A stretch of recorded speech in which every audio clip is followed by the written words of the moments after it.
आता घेऊयात राजकीय बातम्यांचा वेगवान आढावा. पाहूयात बातम्यांचं अर्धशतक. राज ठाकरेंच्या निवासस्थानी मनसेच्या केंद्रीय समितीची बैठक. स्थानिक स्वराज्य संस्थेच्या पार्श्वभूमीवर 227 मतदारसंघांचा आढावा. उद्धव ठाकरेंसोबतच्या युतीबरोबरच मनसेकडनं एकला चलोरेचीही चाचपणी. राज ठाकरेंची गटाध्यक्षांच्या केंद्रीय समितीसोबत खलबत. राज ठाकरेंनी घेतली पत्रकारांची फिरकी. बैठकीनंतर पत्रकारांनी कुठे चालले असे विचारलं असता मातोश्रीवरती चाललो. राज ठाकरेंनी दिलं मिष्किल उत्तर. ठाकरे बंधू एकत्र येणार असा विश्वास माझा कट्ट्यावरती. खासदार संजय राऊतांचं ठाकरे बंधूंवर वक्तव्य. तर ठाकरे एकत्र येण्याची अनेकांना भीती. राऊतांचं वक्तव्य. राज ठाकरेंच्या सभेला गर्दी, पण त्या गर्दीचं मतात परिवर्तन होत नाही. शरद पवारांचं वक्तव्य. उद्धव ठाकरेंना गर्दीचं परिवर्तन मतांमध्ये करता येतं. अनौपचारिक गप्पांमध्ये शरद पवारांचं विधान. ठाकरे बंधू एकत्र आल्यामुळे भाजपला कुठेच अडचण येणार नाही. पर्यावरण मंत्री पंकजा मुंडेंचं ठाकरे बंधूंच्या युतीवर प्रतिक्रिया. तर एकत्र नेण्याबद्दल ते दोघेही नेते निर्णय घेतील असंही पंकजा मुंडेंकडनं वक्तव्य. दोघे पक्ष एकत्र आले तर नाशिक महापालिकेसह उत्तर महाराष्ट्रामध्ये ठाकरे बंधूंची सत्ता येईल. मनसेचे प्रदेश सरचिटणीस दिनकर पाटलांकडनं विश्वास. नातवंड आली, आता तुरुंगात जायचं वय नाही असं शिंदे म्हणाले. खासदार संजय राऊतांचा माझा कट्ट्यावरती मोठा गौप्यस्फोट. पक्ष सोडण्यासाठी शिंदेंनी अयोध्या दौऱ्यात आपल्याला विनवणी केली होती. राऊतांचा दावा. महाराष्ट्र विधानसभा निवडणुका चोरण्याचं उत्तम उदाहरण. लोकसभेचे विरोधी पक्षनेते राहुल गांधींचा आरोप. महाराष्ट्रातली निवडणूक लोकशाहीच्या पायमल्लीची ब्लू प्रिंट. राहुल गांधींचा लेख.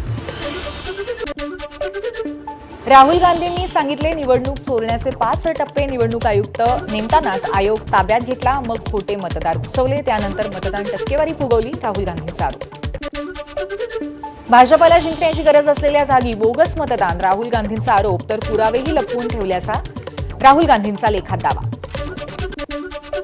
राहुल गांधी रोजच आरोप करतात, त्याला काय उत्तर द्यायचं. मुख्यमंत्री फडणवीसांची राहुल गांधींच्या आरोपावर प्रतिक्रिया. 2009च्या निवडणुकीत तुम्ही घोटाळा केला होता का? चंद्रशेखर बावनकुळेंचं राहुल गांधींना प्रत्युत्तर. अर्धवट आकडे सांगून गोंधळात टाकू नका. दुसऱ्यांना दोष देण्यापेक्षा आत्मपरीक्षण करा. बावनकुळेंचा सल्ला. लाडक्या बहिणींसाठी निधी जमवणाऱ्या सरकारला अनाथांचा विसर. लाडकी बहीण योजना सुरू झाल्यापासून बालसंगोपन योजनेतील बालकांना निधी दिला जात नसल्याची गंभीर बाब समोर. लाडकी बहिणीसाठी कोणत्या योजनांचे पैसे वळवले यासाठी आरटीआय फाईल. सरकारकडनं यासंदर्भात माहिती मागवल्याची सुप्रिया सुळेंची माहिती. अजून कुठलाही निर्णय झाला नसून कार्यकर्त्यांशी बोलून पुढची दिशा ठरवू. ठाकरेंच्या सेनेतून हकालपट्टी झालेल्या सुधाकर बडगुजर यांची प्रतिक्रिया. मुंबई मिठी नदी घोटाळा प्रकरणी अभिनेता दिनो मोरियाला पुन्हा ईडीचे समन्स. ईडीच्या तपास अधिकाऱ्यांसमोर पुढच्या आठवड्यात चौकशीसाठी हजर राहण्याचे समन्स. मुंबईत 10 एसीपींच्या बदल्या. गेल्या आठवड्यामध्ये राज्यभरातील 500हून अधिक पोलीस निरीक्षकांच्या बदल्या. मुंबईमध्ये बेस्टने तिकीट दुप्पट केल्यामुळे 5 लाख प्रवासी गमावले. उत्पन्नामध्ये मात्र 60 कोटींवरनं 75 कोटींपर्यंत वाढ. पश्चिम रेल्वेचा आज रात्रकालीन ब्लॉक. परिणामी शनिवारी शेवटच्या 2 चर्चगेट विरार गाड्या रद्द होतील आणि रविवारी सकाळी 10:30 ते 3:30 या काळात चर्चगेट मुंबई सेंट्रल दरम्यान मेगा ब्लॉक. उद्या मध्य रेल्वेचा विद्याविहार आणि ठाणे दरम्यान मेगा ब्लॉक. सकाळी 8 ते दुपारी 1:30 पर्यंत मेगा ब्लॉक. हार्बर लाईनवरती पनवेल आणि वाशी दरम्यान ब्लॉक असेल. सकाळी 11 ते दुपारी 4 वाजेपर्यंत ब्लॉक असणार. ब्लॉक कालावधीमध्ये सीएसएमटी पनवेल, बेलापूर आणि अप आणि डाऊन लोकल्स रद्द करण्यात येतील. घोडबंदरवरती आजपासून सकाळी 6 वाजेपर्यंत आजपासून रविवारी सकाळी 6 वाजेपर्यंत सर्व प्रकारची वाहतूक बंद. नळपाडा पाईपलाईन इथे 4 पिलरवरती लोखंडी गर्डर बसवण्याचं काम असल्यामुळे निर्णय. काम पूर्ण न झाल्यामुळे पुण्यातला भिडे पूल 15 ऑगस्टपर्यंत बंदच. भिडे पूल 6 जूनला सुरू होणार होता, मात्र 20%च काम पूर्ण. राज्यामध्ये कोरोनाचे 114 नवीन रुग्ण तर एकाचा मृत्यू. राज्यात दिवसेंदिवस कोरोना रुग्णांच्या संख्येत वाढ. परभणीमध्ये एका डॉक्टरला कोविडची लागण. डॉक्टरवरती उपचार सुरू आहेत आणि कोणीही घाबरून न जावं, प्रशासनाचं आवाहन. बारामतीमध्ये ओबीसी नेते लक्ष्मण हाकेंच्या विरोधात राष्ट्रवादीचे आंदोलन. हाके सतत अजित पवारांवरती टीका करत असल्याचा आरोप. जालन्यामध्ये ठाकरेंच्या सेनेचं टाळ मृदुंग आणि पारंपरिक वाद्य वाजवत सरकार विरोधात आंदोलन. निवडणुकीपूर्वी शेतकऱ्यांना दिलेली आश्वासनं पूर्ण न केल्यामुळे ठाकरे सेना आक्रमण. अहिल्यानगरमधल्या कृषी विभागातील लिपिकांकडून विविध मागण्यांसाठी काम बंद आंदोलन. मागण्या मान्य होत नाही तोपर्यंत आंदोलन असंच सुरू राहणार.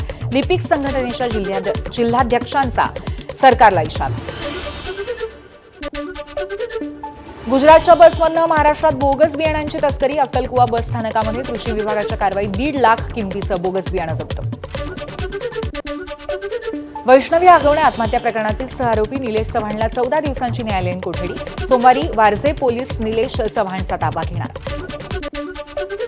तुळजापूर ड्रग प्रकरणातील आरोपी विनोद गंगणेला अखेर अटकपूर्व जामीन फेटाळल्यानंतर कोर्टाच्या आवारातूनच पोलिसांनी ताब्यात घेतलं. ड्रग प्रकरणातील अटक आरोपींची संख्या 20 आणि 17 अजूनही फरार. बनावट शाळा आयडीच्या माध्यमातून बोगस मुख्याध्यापकांची नियुक्ती करणाऱ्या संस्थाचालकाला अटक. शरण चेटुले असं अटक असलेल्या संस्थाचालकाचं नाव. नाशिकच्या मालेगावामध्ये नागरिकांच्या आरोग्याशी खेळ. जनावरांच्या कुर्बानीनंतर अवैध कत्तलखान्यांचं रक्तमिश्रित पाणी थेट मोसम नदीत. गेल्या 15 वर्षापासून सामाजिक कार्यकर्ते आंदोलन करतायत. पुण्यामध्ये स्थळ निवड समितीकडून साताऱ्यातील छत्रपती शाहू स्टेडियमची पाहणी. साताऱ्यामध्ये 99व्या अखिल भारतीय मराठी साहित्य संमेलन व्हावं यासाठी महाराष्ट्र साहित्य परिषदेच्या शाहूपुरी शाखेनं पाठवलं होतं निमंत्रण. गडचिरोली जिल्ह्यातील टोकाच्या कवंडे गावाला काल मुख्यमंत्र्यांची भेट. कवंडे गावासह परिसर पोलिसांच्या अथक प्रयत्नातनं नक्षलमुक्ती झालेली आहे. अजूनही पोलीस पोहोचू न शकलेल्या भागावरही लवकरच नियंत्रण मिळणार. छत्तीसगडच्या इंद्रावती नॅशनल पार्कमध्ये झालेल्या चकमकीत जहाल नक्षलवादी भास्करसह आणखी 2 नक्षलवाद्यांना कंठस्नान. 3 दिवसांपासून नक्षलविरोधी अभियान सुरू आहे. छत्रपती संभाजीनगर दरोडा प्रकरणामध्ये मोठी अपडेट. एन्काउंटरमध्ये मारल्या गेलेल्या अमोल खोतकरनेच पहिली गोळी झाडली. अमोल खोतकरच्या मैत्रिणीचा जबाब. सूत्रांची माहिती. लातूरच्या उदगीरमध्ये बकरी ईदच्या दिवशी गायीची कुर्बानी. पोलिसांकडून 1 जण ताब्यात आणि 3 गोवंशांची सुटका. भंडाऱ्याच्या साकोलीत 50 पेक्षा जास्त जणांना विषबाधा. लग्नाच्या जेवणातनं विषबाधा झाल्याची माहिती. छत्रपती संभाजीनगरच्या छावणी परिसरात रिक्षा चालकाकडून प्रवाशाची हत्या. रिक्षा भाडं देण्यावरनं चालक आणि प्रवाशामध्ये वाद आणि रिक्षा चालकावरती गुन्हा दाखल. हिंगोलीच्या सेनगाव तालुक्यातील घोरदरी परिसरात जबरी चोरी. चाकूचा धाक दाखवून आखाड्यावरील कुटुंबियांना लुटलं. 5 ते 6 लाखांचा मुद्देमाल लुटल्याची माहिती. गावठी बंदुकीचा धाक दाखवून दहशत निर्माण करणारा आरोपी पोलिसांच्या ताब्यात. जुन्या भांडणांच्या रागातनं कृत्य केल्याची माहिती. अहिल्यानगरच्या श्रीरामपूरमधील गोंधवणी परिसरातली घटना. मुलगी झाली म्हणून विवाहितेला 15 दिवस उपाशीपोटी डांबून ठेवलं. पुण्यातला धक्कादायक प्रकार उघड. सासरच्या 4 जणांविरोधात बीडमध्ये गुन्हा दाखल. सिंधुदुर्गाच्या लोढामार्ग तालुक्यातील तळकट गावामध्ये भर वस्तीमध्ये तब्बल 12 फूट लांब किंग कोब्रा आढळला. वन विभागानं किंग कोब्राला रेस्क्यू करत नैसर्गिक अधिवासात सोडलं. उत्तराखंडमध्ये महामार्गावरती केदारनाथ यात्रेला जाणाऱ्या हेलिकॉप्टरचं इमर्जन्सी लँडिंग. हेलिकॉप्टरमधील 5 प्रवासी आणि वैमानिक सुखरूप. प्रशासनाकडून चौकशीचे आदेश. तिरुपती मंदिर प्रसाद लाडू वाद प्रकरण. आरोपींच्या जामिनाला एसआयटीचा विरोध. आरोपींकडून भाविकांच्या श्रद्धेचा विश्वासघात. सीबीआयचा न्यायालयात आरोप. आंध्र प्रदेशामध्ये खासगी कंपन्यांमधल्या कामाचे तास 9 वरून 10 तासांपर्यंत. आंध्रामध्ये अधिकाधिक उद्योग आणि गुंतवणूक यावी यासाठी निर्णय. ऑपरेशन सिंदूरला 1 महिना पूर्ण. भारताने पाकिस्तानमध्ये 9 दहशतवाद्यांचे अड्डे उद्ध्वस्त केले. ऑपरेशन सिंदूर आठवलं की पाकिस्तानला त्यांच्या कुकर्माची लाज वाटेल. पंतप्रधान मोदींची प्रतिक्रिया. ट्रम्प यांच्याशी सुरू असलेल्या वादानंतर इलॉन मस्क यांच्याकडून राजकीय पक्षाची घोषणा. अमेरिकेत 80% मध्यमवर्गाचं प्रतिनिधित्व करणारा नवीन राजकीय पक्ष स्थापन करण्याची वेळ आली आहे का? मस्क यांची एक्स पोस्ट.